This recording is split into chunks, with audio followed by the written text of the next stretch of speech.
ಕಾಂಗ್ರೆಸ್ ನನಗೆ ಅದರ ಡೀಟೇಲ್ಸ್ ಗೊತ್ತಿಲ್ಲ. ಜಸ್ಟ್ ನಾನು ಈ ಟಿವಿದಾಗ ನೋಡಿದೆ.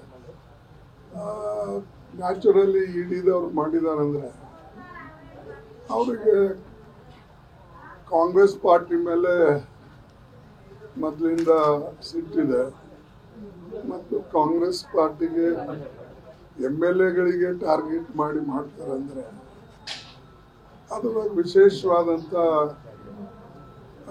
ಅವರು ನಮ್ಮ ಪಕ್ಷವನ್ನು ಒಡೆಯೋದಕ್ಕೆ ಒಂದು ಸಂಚು ಮಾಡ್ತಾ ಇದ್ದಾರೆ.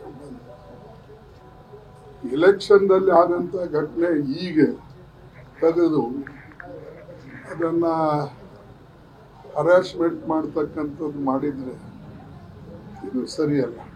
ನೀವು ಎಲೆಕ್ಷನ್ದಲ್ಲೇ ಇದನ್ನು ಘಟನೆ ಮಾಡಬೇಕಾಗಿದ್ದು ತಗೊಳ್ಬೇಕಾಗಿತ್ತು.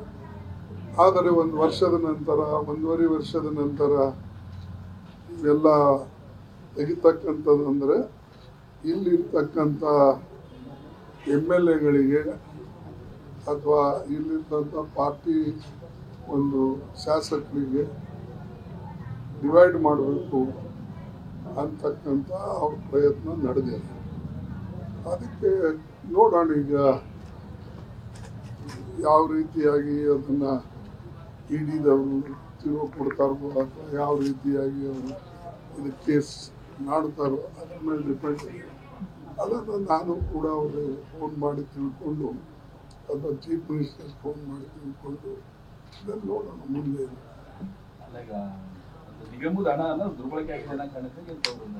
ಅವ್ರು ಹೇಳ್ತಾರೆ ನೋಡಿ, ಅದು ಇಡಿಗೆ ಬಿಟ್ಟು ವಿಚಾರ. ನಾನು ಅದರಲ್ಲಿ ಇಂಟರ್ಫಿಯರ್ ಮಾಡೋದಿಲ್ಲ. ಎನ್ಕ್ವೈರಿಗಳು ಆಗ್ತವೆ ಹೋಗ್ತವೆ. ಈಗ ಎಷ್ಟೋ ಜನ ಎನ್ಕ್ವೈರಿಗಳು ಮಾಡಿದ್ದಾರೆ. ಚುನಾವಣೆಗಳೇ ಕೋಟ್ಯಾಂತರ ರೂಪಾಯಿ, ಸಾವಿರಾರು ಕೋಟಿ ಇದು ಸೀಸ್ ಮಾಡಿದ್ದಾರೆ. ಅದು ಎಲ್ಲಿದೆ, ಯಾರ್ದು, ಏನು ಇಲ್ಲಿವರೆಗೆ ಲೆಕ್ಕ ಹೊರಗೆ ಬಂದಿದೆ. ಎಲ್ಲ ಪಾರ್ಟಿದ್ರು ಕೂಡ ಸೀಸ್ ಮಾಡಿದ್ದಾರೆ. ಅವಾಗ ಅವೆಲ್ಲಿವೆ ಹಣಗಳು? ಅದನ್ನ ಯಾವ BJP ಬಂದಿಲ್ಲ. ಎಲ್ಲರಿಗೂ ಗೊತ್ತಿದೆ ಯಾರು ಎಷ್ಟೆಷ್ಟು ಖರ್ಚು ಮಾಡ್ತಾರೋ ಚುನಾವಣೆಗಳಲ್ಲಿ ಅಂತ. ಅವರು ಒಂದೇ ಪಾರ್ಟಿಗೆ ಟಾರ್ಗೆಟ್ ಮಾಡ್ತಕ್ಕಂಥದ್ದು ಯಾಕೆ ಅಂದರೆ ವಿಶೇಷವಾಗಿ ಈ ಪಕ್ಷಕ್ಕೆ ನಾವು ಸ್ವಲ್ಪ ತೊಂದರೆ ಕೊಟ್ಟರೆ ನ್ಯಾಚುರಲಿ ಪಕ್ಷದಲ್ಲಿ ಒಂದು ಭೇದ ಭಾವ ಉಂಟಾಗಿ ನಮ್ಗೆ ಅನುಕೂಲ ಆಗ್ತದಂತ ಅವ್ರದ್ದು ಕಲ್ಪನೆ ಇದೆ. ಬಟ್ ಅದು ಸಾಧ್ಯ ಇಲ್ಲ.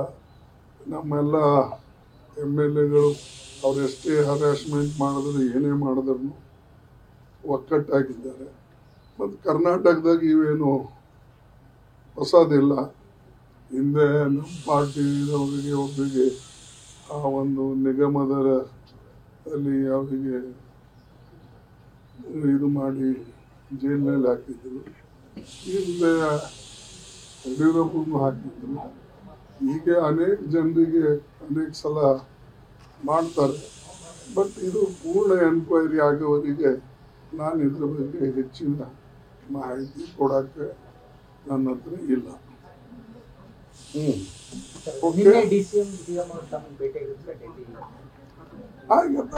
ಕರ್ಸಿ ಕಾಲ್ DCM ಚೀಫ್ ಮಿನಿಸ್ಟರ್ ಒಂದು 3-4 ವಿಷಯಗಳನ್ನು ನಾವು ಪ್ರಸ್ತಾಪ ಮಾಡಿದೆವು. ಇಲ್ಲಿ ಸ್ಟ್ಯಾಂಪೇಡ್ ಆಗಿದ್ದು, ಆಮೇಲೆ ಕಾಸ್ಟ್ ಸೆನ್ಸಸ್ ಮತ್ತು ಬೇರೆ ಬೇರೆ ವಿಚಾರಗಳನ್ನು ಆಡಳಿತಕ್ಕೆ ಸಂಬಂಧಪಟ್ಟಂಥದ್ದನ್ನು ಮಾಹಿತಿ ನಾನು ರಾಹುಲ್ ಗಾಂಧಿಯವರು ಮುಂದೆ ತಗೊಂಡೇವೆ.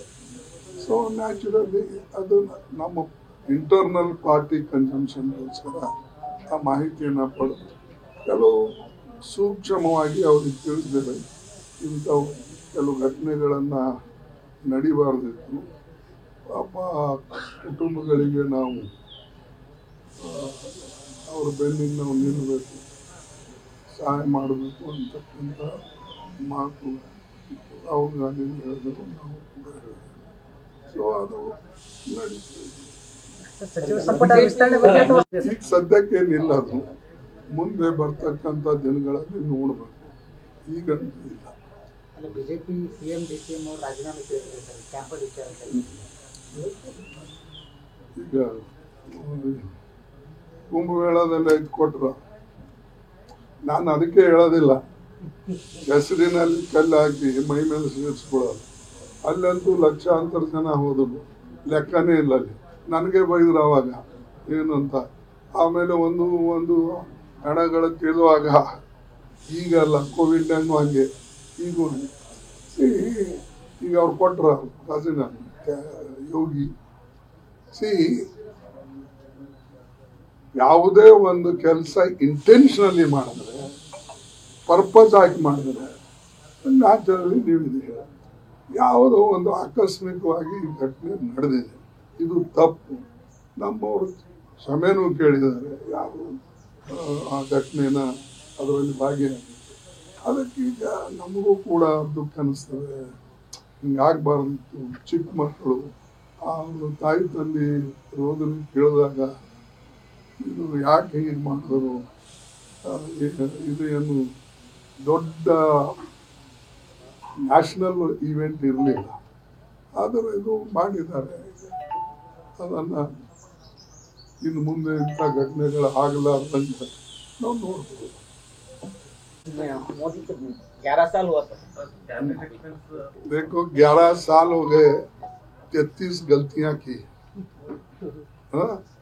और तुम लोगों को मालूम है, मैं पहले से पार्लियामेंट में भी बोलते आया हूँ, तो इतना झूठ बोलने वाले प्राइम मिनिस्टर, इतने गलतियां करने वाले और लोगों को फंसाने वाले, युवकों को धोखा देने वाले, गरीबों को जो उनको फंसाकर वोट लेने वाले, मैं किसी प्राइम मिनिस्टर को भी नहीं देखा ऐसा।